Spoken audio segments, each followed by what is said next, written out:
নমস্কার, অ্যাস্ট্রোহিস্ট্রিমে সবাইকে স্বাগতম। প্রিয় দর্শক, আপনি কি জানেন এই সপ্তাহে অর্থাৎ ৬ থেকে ১২ই এপ্রিল মকর রাশির প্রেম ও বিবাহিত জীবনে কি ধরনের পরিবর্তন আসতে পারে?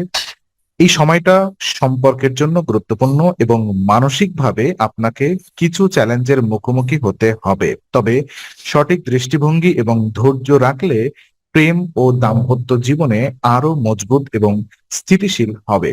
সিঙ্গেলদের জন্য নতুন সংযোগ তৈরি হতে পারে এবং যারা ইতিমধ্যেই প্রেমের সম্পর্কের মধ্যে আছেন তাদের জন্য সম্পর্কের মধ্যে পজিটিভিটি পরিবর্তন দেখা দেবে। এছাড়া পরিবার ও বন্ধুদের সঙ্গে সময় কাটানো এই সময়ে সম্পর্কের বন্ডিং বাড়াতে সাহায্য করবে।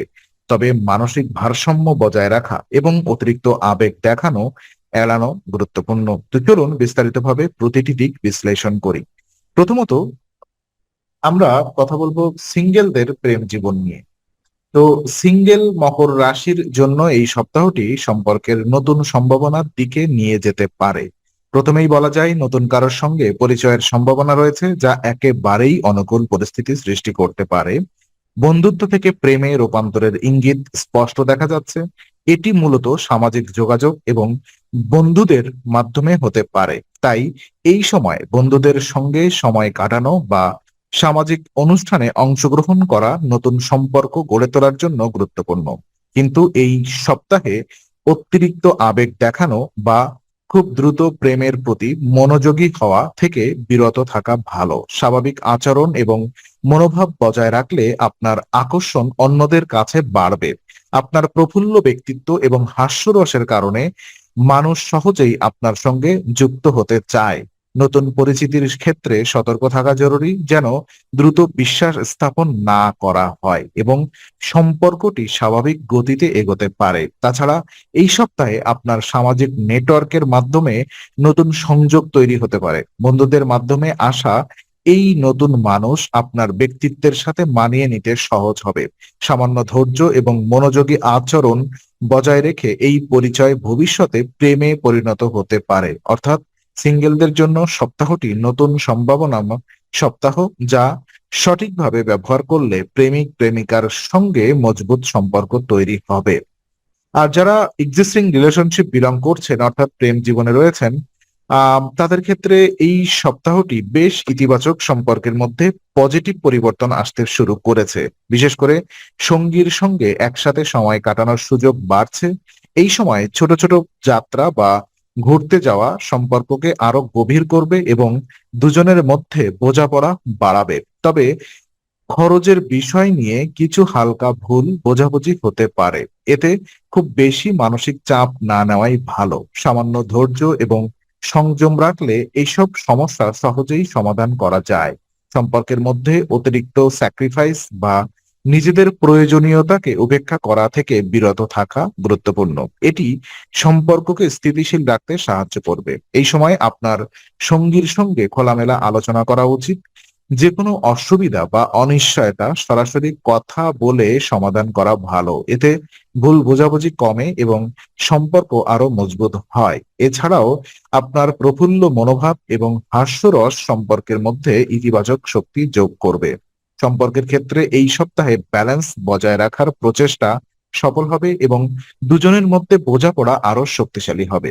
আর ওদিকে বিবাহিত জীবন পর্যালোচনা করলে দেখা যায় বিবাহিত মকর রাশির জন্য এই সপ্তাহটি স্বস্তি এবং স্থিতিশীলতার সপ্তাহ। দাম্পত্যে সাধারণত শান্তি থাকবে, যা মানসিক চাপ কমাবে। পরিবারের সঙ্গে সময় কাটানো সম্পর্ককে আরো মজবুত করবে। পরিবার বা ঘরের অন্যান্য সদস্যদের সঙ্গে ঘনিষ্ঠ সম্পর্ক বজায় রাখাও গুরুত্বপূর্ণ। এছাড়াও সঙ্গীর সঙ্গে খোলামেলা আলোচনা জরুরি। দৈনন্দিন জীবন, আর্থিক খরচ এবং ভবিষ্যৎ পরিকল্পনা নিয়ে খোলামেলা আলোচনা সম্পর্ককে আরো দৃঢ় করবে। হালকা আর্থিক চাপ সামলাতে পারলেও পরিকল্পনা ও সতর্কতা অবলম্বন করলে কোনো সমস্যা হবে না। এই সময় আনন্দময় মুহূর্ত তৈরি করার সুযোগ রয়েছে। ছোট ছোট অনুষ্ঠান, পিকনিক বা সাধারণত একসাথে সময় কাটানো সম্পর্কের মধ্যে নতুন প্রেরণা যোগ করবে। অতিরিক্ত দায়িত্ব নেওয়া বা মানসিক চাপ সৃষ্টিকারী কাজ এড়ানো বিবাহিত জীবনের স্থিতিশীলতার জন্য গুরুত্বপূর্ণ। সঙ্গীর প্রতি সমর্থন এবং বোঝাপড়া বাড়ানোর মাধ্যমে দাম্পত্যের বন্ধন আরো শক্ত হবে। তো কিছু সম্পর্ক এবং পারিবারিক বন্ধন কেমন থাকবে? পরিবার এবং বন্ধুদের সঙ্গে সময় কাটানো সম্পর্কের বন্ডিং বাড়াতে অত্যন্ত গুরুত্বপূর্ণ। এই সপ্তাহে আউটিং, পিকনিক বা ছোট ট্রিপের মাধ্যমে সম্পর্ক আরো ঘনিষ্ঠ হবে। সম্পর্কের মধ্যে ব্যালেন্স বজায় রাখার জন্য অতিরিক্ত দায়িত্ব নেওয়া কমানো দরকার। কাছের মানুষের সাথে সময় কাটানো মানসিক শান্তি এবং সুখ প্রদান করবে। সঙ্গীর পাশাপাশি পরিবার ও বন্ধুদের সঙ্গে সম্পর্কের ক্ষেত্রে সতর্ক থাকা এবং বোঝাপড়া বজায় রাখা গুরুত্বপূর্ণ। এটি মানসিক স্থিতি বাড়াতে সাহায্য করবে এবং প্রেম ও দাম্পত্যের মধ্যে স্থিতিশীলতা বজায় রাখবে। সম্পর্ককে স্বাভাবিকভাবে এগোতে দেওয়ার সবচেয়ে ভালো উপায় কোন রকম জোরপূর্বক পরিস্থিতি বা আবেগ দেখানো থেকে বিরত থাকলে সম্পর্ক আরো মজবুত হবে। মানসিক ভারসাম্য, ধৈর্য এবং পারস্পরিক বোঝাপড়া এই সপ্তাহে সম্পর্কের মূল চাবিকাঠি। আর বিশেষ উপায় হিসেবে দেখা যাচ্ছে এই সপ্তাহে মকর রাশির জন্য একটি গুরুত্বপূর্ণ উপায় হলো প্রতিদিন 11 বার ওম বায়ুপুত্রায় নম জপ করা। এই জপটি সকালে শান্ত পরিবেশে করা সবচেয়ে ভালো। মনকে শান্ত রেখে এবং পূর্ণ মনোযোগ দিয়ে জপ করলে মানসিক স্থিরতা বৃদ্ধি পায়। নিয়মিত জপ করার মাধ্যমে মানসিক চাপ কমে এবং সম্পর্কের ক্ষেত্রে ধৈর্য বজায় রাখা সহজ হয়। এছাড়া শনিবার প্রতিবন্ধী ব্যক্তিদের খাবার দান করা বিশেষভাবে শুভ বলে ধরা হয়। এটি শুধুমাত্র দাম্পত্য বা প্রেমের জীবনে নয়, বরং মানসিক শান্তি এবং ইতিবাচক শক্তি বৃদ্ধিতেও সাহায্য করে। এই ছোট্ট ছোট্ট আধ্যাত্মিক অভ্যাস দৈনন্দিন জীবনে ইতিবাচক প্রভাব ফেলে এবং সম্পর্ককে স্থিতিশীল ও মজবুত করতে সাহায্য করে। তো আজকের আলোচনা আমরা এখানেই শেষ করছি। ভালো লেগে থাকলে লাইক, কমেন্ট ও শেয়ার করুন। আরো এমন ভিডিও পেতে অবশ্যই চ্যানেলটি সাবস্ক্রাইব করুন। আবার দেখা হবে, ততক্ষণ ভালো থাকুন, শান্তিতে থাকুন। নমস্কার।